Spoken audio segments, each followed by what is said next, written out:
Vibes. So yeah, even another thing I want to talk about is covers. You do some lovely covers, you do.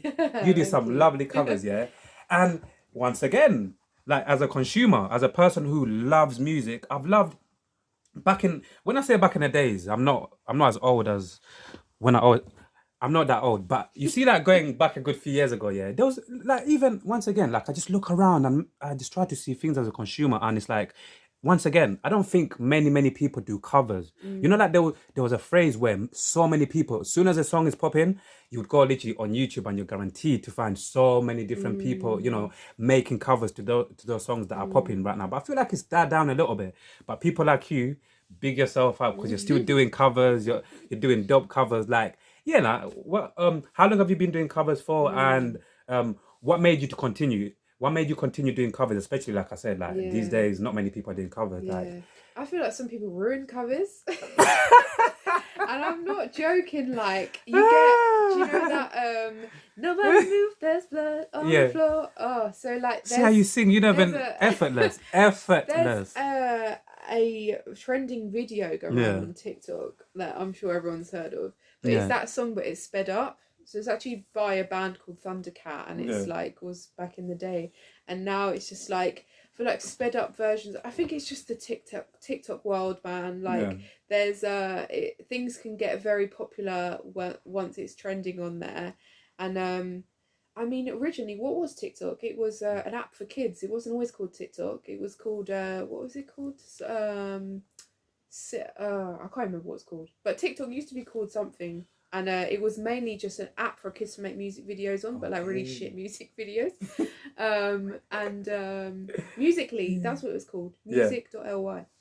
But now, like, it's the fastest growing platform there is out there, and I mean, you'd be silly not to use it because it's free. Like, it's better than paying for ads and not knowing who you're targeting on there. So it's I use TikTok, but I have a love hate relationship with it because I no idea like yeah, I'm still working out how to be successful on it because Yeah. I still haven't had videos blow up, and I'm like, how do these people do it? How do you like? And some people Yeah. can't have no idea. Like it's just the algorithm. Like you have no idea Exactly. Like, how it what's the works. formula? Because it's like Exactly, no some one random people, knows. some random stuff, go Yeah. viral, and you think to yourself, how, like, Yeah, but how, some people themselves don't even know. They're like, oh my god! Like they wake up the next morning, they're like, oh my god, I got a million likes.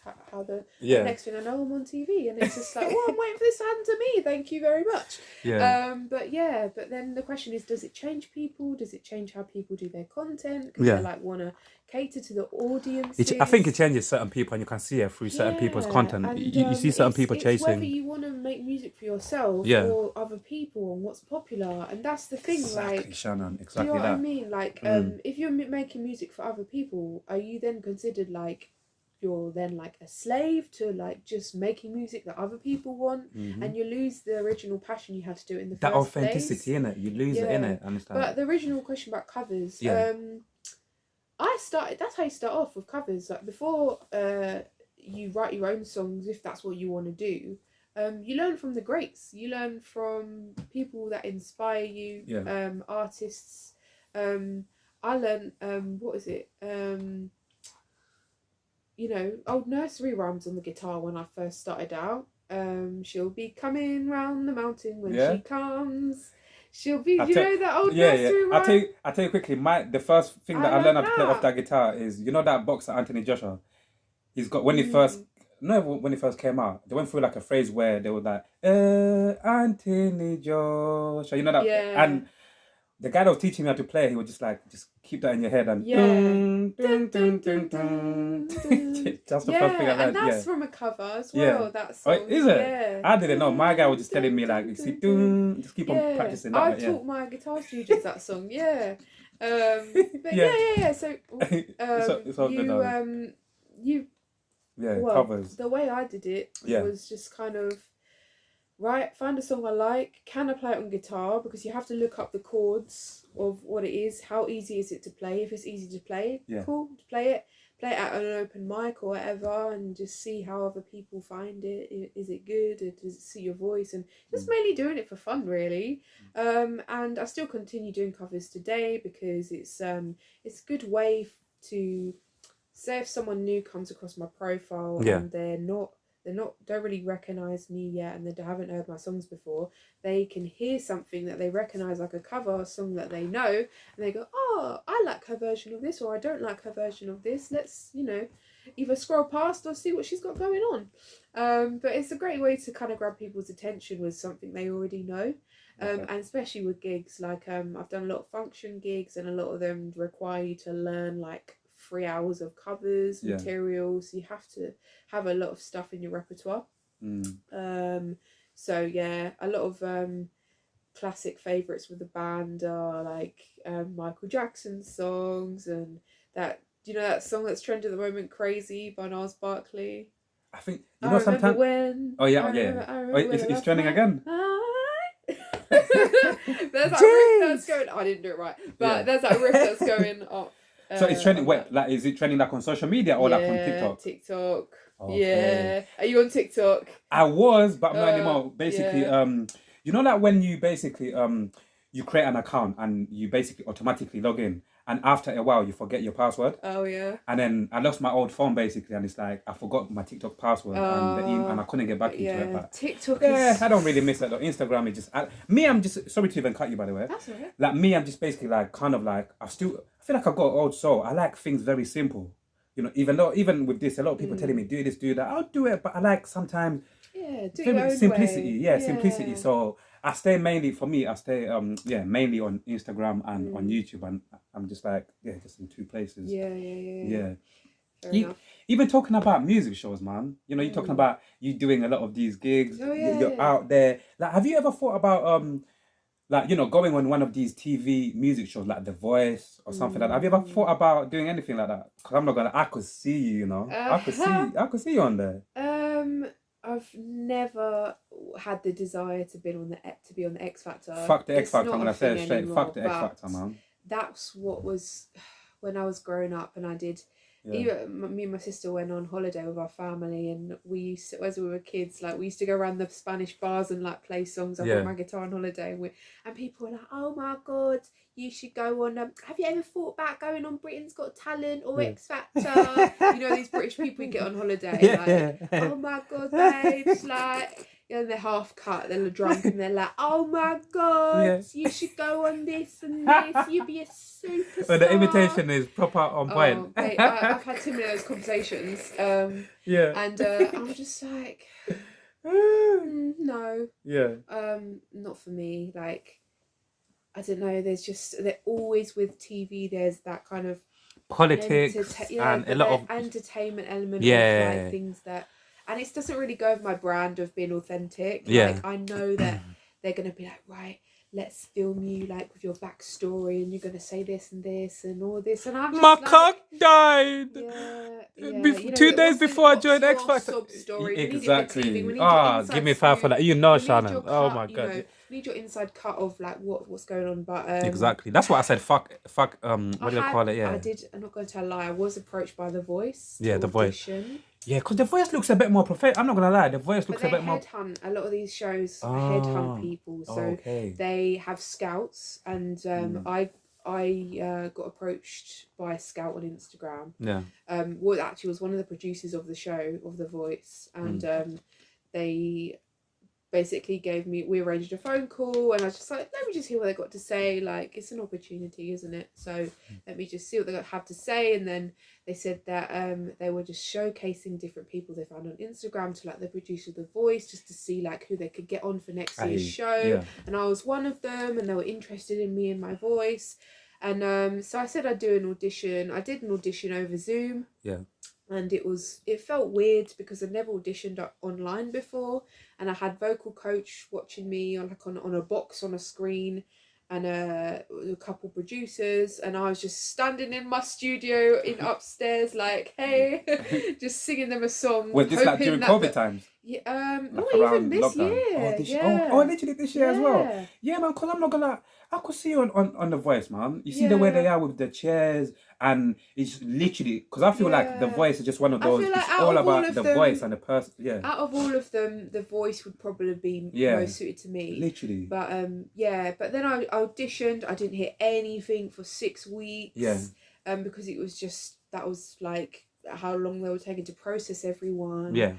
And then finally got an email saying I didn't get through. But it's just you never know what they're looking for, really. There's so True, many say. different types of voices and singers out there. Yeah. They might be looking for someone with a certain voice. Yeah.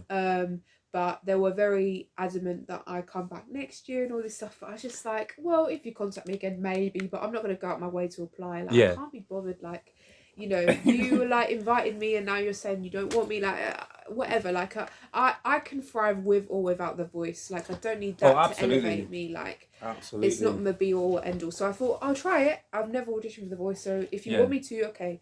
But yeah, it's not really like the end of the world if I don't. Yeah. So I just did it with an open mind, and I feel like ever since like coming out of uni and stuff, you just gotta have an open mind for things, because I have grown very thick skin after being in the theatre industry and auditioning and getting a load of no's. Yeah. Because it might not even be because you're not talented. It mainly 99% of the time it's because you don't have the right look, or you don't fit a lot of it was like acting roles and kind of singing and acting musicals, and some of the time it would be like it's whether the director would like your interpretation of the role of that character rather than if you're talented enough. You could have 30 people just equally as talented as each other, but one of them just looks the perfect part for what the director envisions for the show.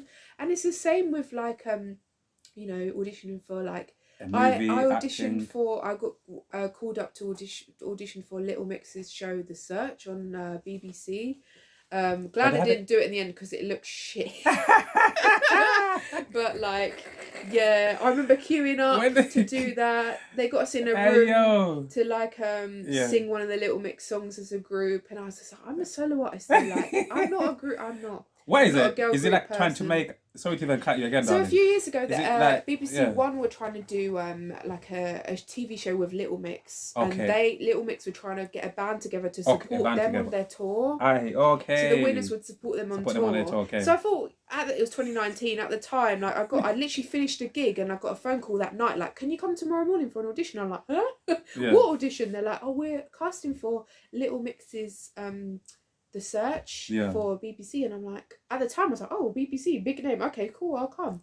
And then I'm lining up with all these people, and like it took a lot of time out of my day because it's just like the queues were ages. Because it's kind of like an open call, but some people were all invited privately as well, so it was really weird.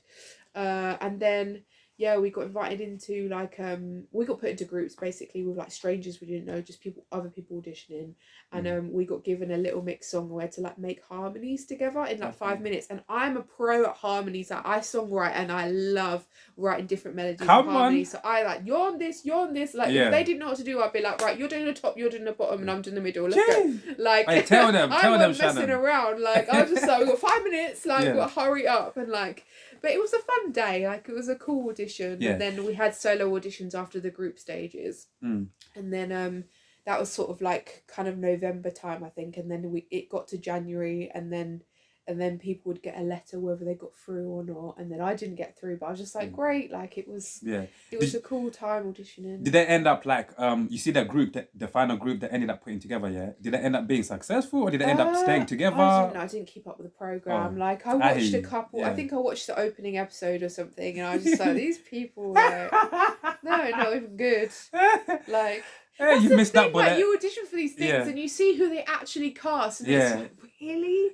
Like, there's politics behind it. Like we said, even X Factor. Here. Like, there's different reasons. You know one thing that made me get off X Factor. Like, obviously, when I was like when I used to watch it with my family years ago, it used to be laughs and whatever, but the more years you watch it, you realize the formula. Sometimes they keep certain people on there, even if they're shit singers or whatever, they keep them on there to just keep them to just entertain people and all of that. I think Leona Lewis was the best thing that came out of X Factor. Like, I think Baba Rylan. Baba Rylan. Oh, Rylan. Yeah. Oh, yeah. He was fucking hilarious. Come on. Oh my god. Yeah. But you know, I feel like he's like delved into his own, now, and that's he's what good, he's man. Comfortable with, and you can see him shine and do that. Like. Exactly, and I love people like that who literally uses like those kind of like TV shows as an opportunity to go there, do their thing. Yeah. People know about them, and literally as soon as they come off there, even certain people, I don't watch like Love Island and things like that, but I watch a Use lot it of as a podcasts as well. platform. Yeah, but people come off there and really use it as a platform to really kick on and get opportunities and really make the It's most of them. I inspiring to love that. watch. Yeah. Do you like, even before we move on, do you watch Love Island? Not really. I know. No. Like it's Aye. on in my household, but Yeah. I kind of, if I'm walking past, I'll like I watch hear you. Bear, then Yeah. but not really. It's not really my thing. I hear you, man. I hear you. And let's talk about a little bit about family, man. Like, honestly, I really like your vibe, man. I really like your vibe. Like, how is are you from like a big family or like a small family? How is mum like? What does Yeah. your mum think about your music career and your dad Yeah. and just in general, man? Like, My family are really supportive. I haven't love. got a big family. It's just Yeah. me, mum, and dad, and my little sister. Oh, I say yeah. little. She's always gonna be little to me, but she's like 21, so Yeah. she's not that little. But Bless her, man. Now, big up your family, man. Mum, yeah. dad, sister. I'm from such a huge family, man. Man, big. See, yeah, we don't really have. Yeah. We don't. My family, like my parents are like they live like around the UK, so we don't really like see each other that often. Okay. And I've got like my dad's cousin's daughter I'm quite close with, so she's like my second cousin, but they lived in Spain for the past 10 years. Okay. But she's only just moved back herself, like the daughter, who I was friends with. So she's like, cool, I just call her my cousin now because we're like sisters. But oh my god, I hadn't seen her for 7 years, and then we met up. Like I'd realised that she'd moved back into her auntie's house, which was like round the corner from me, and I'm like, hey, I didn't, because she was going to surprise me at a gig, because she didn't tell me that she'd come back from Spain. She's going to surprise me at the gig, but then I think unfortunately one of my gigs was on the day that there was a really bad storm in the UK, Storm Eunice, in February last year. Do you remember? I had my first ever, the events I was doing in London, my first ever like debut event on that day. On that day? The storm cancelled all the trains into London. Luckily, we had a good turnout still. The people in London came through, but the people travelling into London couldn't not get in. Oh, well, I remember that. Yeah, Storm Eunice. I had lots of people crazy. that couldn't come. And, but anyways, what's the saying? Yeah, family. So I'm quite close with my cousin. But yeah, like my immediate family, like they're very supportive. They always come to my shows. No, I love that, man. My sister is a little bit of a singer herself, so she watching out for her. Yeah. She's not really career driven in music, but she has she kind of did like choir directing in her uni for the music society and stuff, so she's been involved in a lot of music projects, and I'd say she's quite a good singer, so I use her sometimes to be my backing vocalist some shows. And she enjoys it as well. But big up your sister, man, and your family. Very supportive. Like, what about your mum and dad? But supportive. I love that, man. Mum and dad, they proper love the music, your voice. I'm sure they're proud of you, man. My dad's a DJ. Oh, he's a DJ as well. Big up your dad, man. You'll see him regularly before doing DJ set at the Copper Box in Stratford, Copper Box Arena for the netball games. Oh yeah. Yeah. He's got me a slot to sing at half time in the next year, so we're gonna do a few gigs together next year. Imagine that. And he's always, bless him, he's always plugging my music to, like, if he's playing a wedding, he'll put one of my songs on at the wedding. He's like, everyone, this is my daughter. Yeah. No, I love that though, track. man. And then if they like the track, they go, how can I find her on YouTube and stuff? And he's always promoting me. So big up, Steve. I love the support, man. Out of respect, I'm never gonna call him by his name, man. I'm just gonna say, big up your dad, man. How about mum? My mum would always invite her like gospel choir friends to come and watch me, and like they always big me up.